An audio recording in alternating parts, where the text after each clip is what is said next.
เดี๋ยวหน่อยน้ำมันสิกระเด็น มาพี่น้องวันนี้แม่ไปเข้าเอาปลาให้ป้าทอดพี่น้องแม่ไปเข้าซื้อปลานิ่มมาตัวหนึ่งแม่ป้าก็ไม่เคยทอดปลาจะเชื่อป้าก็สิมาลองทอดบางน้องพี่น้องเนาะนี่เด้อ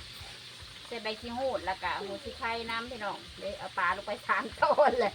เราบนมันจะเป็นตาได้กินเลย ใบขี้หูดขำได้เนาะ แม่นเขาใส่แล้ว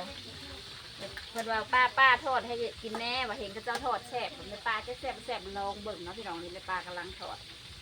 อ่ะขี้ดื้อป้าคุณไปจับถุงขี้เยอะแล้วไปหาตื่นนอนได้เหรอตื่นนอนสำคัญได้เบิ่งน้ำกันพี่น้อง บา ป้าง เนาะคือแล้วก็ได้มันชิบะนอนนี่ แม่นบ่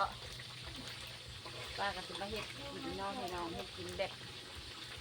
อันน่ะยำแรงๆพี่น้อง